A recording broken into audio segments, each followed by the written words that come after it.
Denis Villeneuve's Dune is a science fiction masterpiece that, for me, perfectly blends artistry with spectacle, doing what many films in the genre of this size fail to do successfully. Only a few directors working today are able to pull this off, and I think after the run of films Denis Villeneuve is on, and the current success he has had with Dune, it's safe to say that he has joined that league.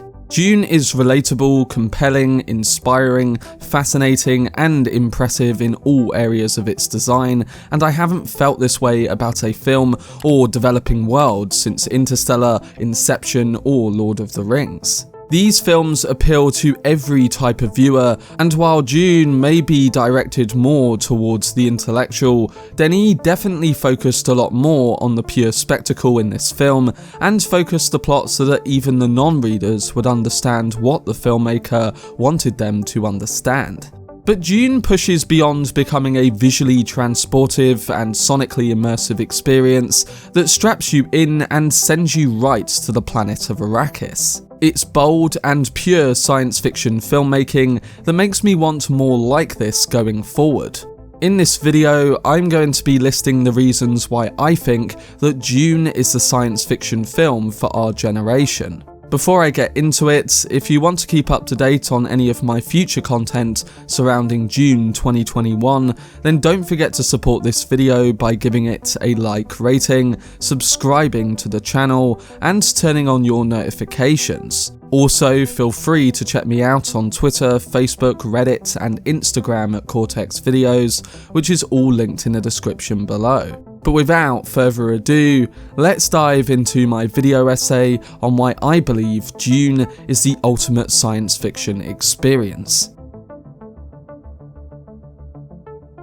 For nearly 5 years, when Legendary Entertainment acquired the rights for Dune in November 2016 and Denis Villeneuve was eyed for the film, we've waited patiently to see the fruits of his passion project. What could the visionary director who gave us the edge-of-seat thriller Sicario, the enthralling and emotional Arrival, and the other science fiction masterpiece that is Blade Runner 2049 create from Frank Herbert's seminal novel? First published in 1965, the book is regarded as arguably the greatest work of science fiction ever written, and one of the most important contributions to 20th century literature. Dune was also a massive influence on science fiction filmmaking, primarily referenced as the book that influenced George Lucas when he was writing Star Wars. And it found its way into elements of nearly every sci-fi project that has become a staple name today.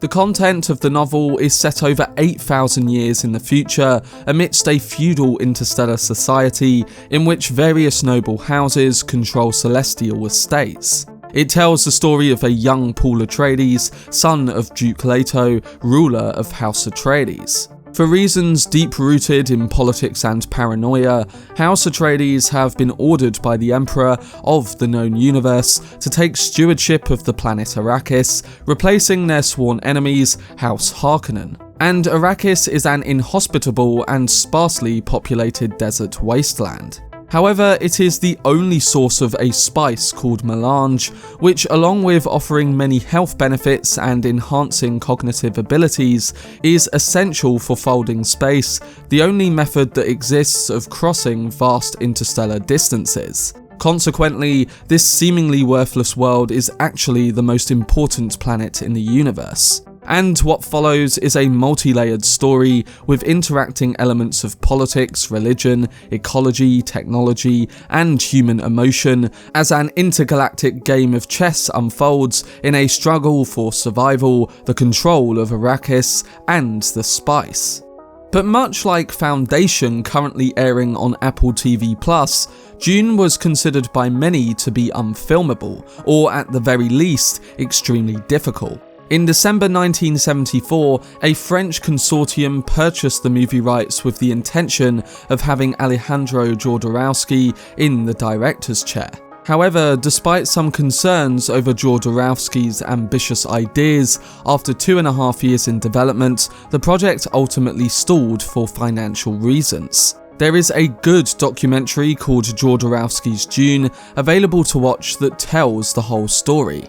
And it is recorded that Ridley Scott, one of the many masters of science fiction, considered having a go in the very early 80s and even got as far as preliminary artwork. However, Blade Runner, despite being an absolute classic in the eyes of many, including myself, wasn't the box office blockbuster the studio had hoped for in 1982, so that was the end of that interest. And then came David Lynch's Dune in 1984. Just like how Ridley Scott popularised cyberpunk, Lynch did the same for steampunk, a style that suggests advanced technology actually has older, typically Victorian-era components. Denis Villeneuve, on the other hand, has opted for a more retro-tech aesthetic, one that blends the conventional approaches into something much more unique. And it looks beautiful, especially on a big screen. But it is important to note that neither of the styles is right or wrong, and it all comes down to a matter of taste. 37 years is also a very long time in movie production, with both special and visual effects having evolved a great deal, with much more possible today than it was in the early 80s. This is probably most evident with the giant sandworms of Arrakis. But with that in mind, many franchises and films butcher any chances of looking as good as Dune does, because they for one shoot on the lot of studios with gigantic green screens or overcrowd the frame with visual effects. Denis Villeneuve and his team managed to shoot in real locations, use a lot of visual effects in multiple frames, and make the world of Dune look immensely stunning.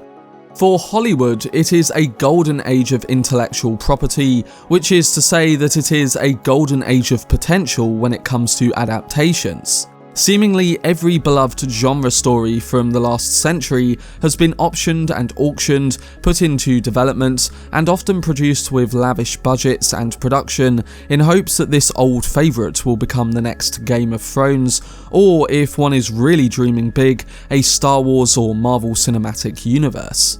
If there is something missing from this bounty of adaptable IP, it's classic science fiction. Although there have been scattered attempts to adapt the work of masters like Isaac Asimov and many others in the time since Stanley Kubrick's 2001: A Space Odyssey, few of these efforts have made much impact. For a genre that I love and one that has produced some of the best, inspirational and innovative films of all time, this is a major disappointment. For as much as I love comic book characters and get excited about characters crossing over on the big screen, science fiction was the genre that inspired me to imagine worlds and stories that have largely been absent from the movies today. And the bigger films we get today tend to be recycled and focus more and more on the selling of the product and interconnecting universes and films. But part of the problem is that sci-fi stories like Dune tend to be challenging to adapt. They operate at a level of scale and socio-scientific complexity that is difficult to fit into the demands of a mainstream feature film or even a prestige television series. Classic sci-fi is finky, intricate and sprawling in a way that so far has largely resisted successful big screen treatment. The best of it is almost too big for the big screen. The Dune novel was a trippy, anti-colonialist saga of economics, politics, and pre-contemporary environmentalism, in which extended sequences revolved around boardroom-like discussions of supply chain logistics, industrial production, and obscure imperial rivalries between corporation-like families with long fictional histories. It's not easy as a filmmaker or even a fan of this book like Denis was to bring this to the big screen, to fight the fanboy inside of you that wants to include every piece of dialogue. And this is because adaptation to the film format has to be different. It's a different medium that demands a reworking even if it's the slightest amount. And Denis Villeneuve, astonishingly, has pleased the fan of this category of sci-fi, all while telling this story in the best way possible for today's generation. Dune is a love letter to a science fiction classic, and in a way, to all the classics of science fiction. It is a no-compromises future fantasy epic that operates at a scale I've never quite seen before. Villeneuve has brought big ideas and colossal imagery to sci-fi cinema before, with both Arrival and Blade Runner 2049, but his Dune is something vaster still. More than anything, Villeneuve captures the heart-stopping vastness of Herbert's vision, the grand magnificence of it all, from the carrier ships to the ornithopters to the toothy sandworms. Like everyone in Hollywood, Villeneuve dreamed big, but not in the sense of how many spin-offs and prequels he could generate. There's a sheer enormity of presence captured on screen that's simply incredible to behold. Working with screenwriters Jon Spaihts and Eric Roth, Villeneuve does make some alterations to the story, condensing expository sequences and streamlining subplots. But the movie's narrative is fundamentally faithful to the book, and even the dialogue is often drawn directly from its pages. This is Villeneuve's movie, but it's also fully Herbert's Dune. It's expressively designed to show new and seasoned viewers what's great about Herbert's novel, rather than try and force it to be something it isn't. Villeneuve does away with adapting every internal piece of dialogue or sequences that don't keep the plot moving. Instead, he relies much more on the use of dramatic incidental music and instrumental montages to build the tension in a scene. The Gom Jabbar and Spice Harvester scene are two that particularly stand out to me. The new telling of the science fiction material is a beautifully bizarre blend of rich storytelling, Hollywood action, and otherworldly scene setting. It rips viewers out of their seats into the fictional universe without dragging them through a desert-dry exposition. While lack of exposition and scenes from the book make relationships between characters and their actions difficult to understand from the short glimpses shown on screen, this also gives everything a feeling of obscurity, like discovering lost or forbidden knowledge. It achieves an atmosphere of mystery while maintaining a solid pace at the expense of some moments from the book. Powerful visuals, believable characters, immersive sounds, and emotive music works together to take the audience travelling across the stars. Director Denis Villeneuve uses every element to paint striking pictures of distant planets, from lush worlds of life and water to terrifying worlds of death and blood.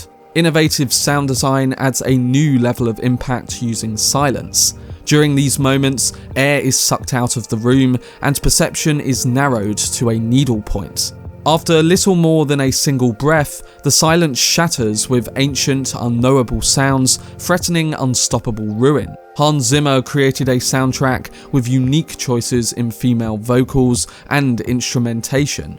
Bagpipes and chanting have also never sounded so awesome. And every faction in Dune has distinct clothing, mannerisms, languages, and practices which are reflected in this film too. The director has brought the world of Arrakis to life on the big screen to such a faithful degree, and one which only allows for more exploration the deeper we get. Harkonnen slavers are monstrous tyrants and schemers. Stellan Skarsgård as Vladimir Harkonnen is sadistic, and the house's animalistic depravity, wrapped in black leather, clearly portrays their dark nature. But then characters like Timothée Chalamet and Jason Momoa further bring genuine life to a lifeless setting. As Paul Atreides, Chalamet achieves a strong balance of insecurity and competence that gives Paul more humanity. As Duncan Idaho, swordmaster of House Atreides and Paul's best friend, Jason Momoa is a presence whenever he is on screen. He brings comfort and fun to the light-hearted scenes and terrifying carnage during the action sequences through lovingly choreographed combat. And Rebecca Ferguson's Lady Jessica is emotionally torn in her loyalties, with us witnessing the mysterious aura of her Bene Gesserit order. Alternately self-confident, emotional, and strong, she is a complex character that is still a little mysterious, but terribly human and understandable. Although the movie doesn't cover every scene from the book, it successfully paints the alien expanses to convey a staggeringly accurate sense of scale. Difficult to comprehend vistas of twisted sands, colossal ships of otherworldly design, and massive sandworms give us the perfect mixture of sci-fi, like Star Wars interacting with the more intellectual Blade Runner. Book-to-movie adaptations can be major successes or staggering failures. Dune had a lot to accomplish to be considered a success, especially considering it was already attempted by David Lynch 37 years ago. If what you're looking for is a completely accurate rendition of the book, then you're going to walk away disappointed. If you are looking for a thrilling, uncanny, and heart-pounding sci-fi experience that manages to bring to life the integral elements of the story at the same time, then this movie is for you. Everything we see in the latest Dune feels otherworldly. The cinematography, the designs, the settings, the set, and the costumes are stunning. You're not just watching characters on another planet, but it feels like you've been transported to that planet with them through the landscapes, the architecture of homes, the interiors of spaceships, or the cities they visit. And that's not to mention the inventive nature of warfare and the history of politics with different civilizations audiences are treated to. Everything feels like a living, breathing, tangible world, creating complete cinematic immersion as science fiction should. And that's one of the problems that most films in this genre have today. The details and grounding nature of every element doesn't combine to make a complete package and fully immersive experience. Denis Villeneuve refuses to dumb things down, and his attention to sci-fi detail is poetic and jaw-dropping, never getting in the way of the story he's trying to tell. For example, the film's introduction of the sandworms on Arrakis is a masterclass in action, tension, and a breathtaking use of visual effects. These massive subterranean predators are gigantic and explode out of the sandy landscape, showcasing the scale and terrifying nature of the unknown. An armada of dragonfly helicopters produce the same goosebumps you might have felt the first time you saw an Imperial cruiser in A New Hope. But these elements and moments enrichen the world and all focus in on Paul and the journey that he goes on with his mother. Dune is a film of total sensory grandeur. There are things, of course, that can be nitpicked from the perspective of the non-reader, with the film ending where it does. But still, it's the right place to pause and let the audience catch their breath from part 1's story of a downfall and then eventually a transformation. Peter Jackson concluded the first chapter of his Lord of the Rings trilogy in a similar fashion, so it's hard to be too picky about that choice, especially considering the source material. I did a whole video on the ending of Dune saying why I thought it was perfect, so I would recommend checking that out if you want to know my extended thoughts on it.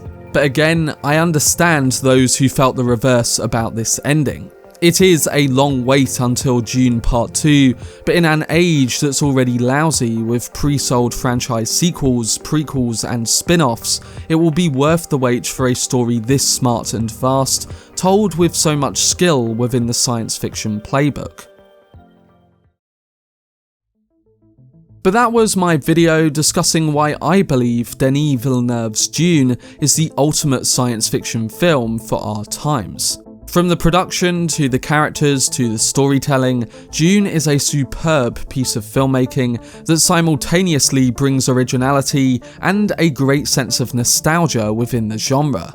It also respectfully adapts what really needs to be in a film like this, one that tells its story through its visuals and sound, becoming the kind of project that will inspire many others years from now. It's pure cinema that demands going to a theatre and the biggest screen to watch it, capturing the fullest sense of immersion that a great science fiction film can deliver. And this is not just because of the impeccable visuals or cinematography, but also because of the relatable, grounded, and important events that transport you to a world and make you actually care about what is going on. A lot of modern science fiction films and franchises fall victim to this and only focus on one or the other to a less satisfying outcome. But Dune perfectly blends spectacle with story and art, allowing for a dense story to thrive in the different departments when it needs to.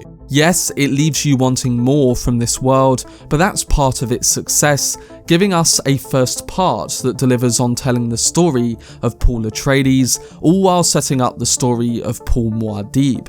Like I said in my other videos, it's my favourite science fiction film since Christopher Nolan's Interstellar in 2014, because it isn't afraid to explore the different kind of movie that exists in this genre, and it pulls it off in spades. I can't wait to see how Denis Villeneuve brings the second half of Frank Herbert's novel to life in Dune Part 2, alongside how Part 1 holds up when this new adaptation is finally complete.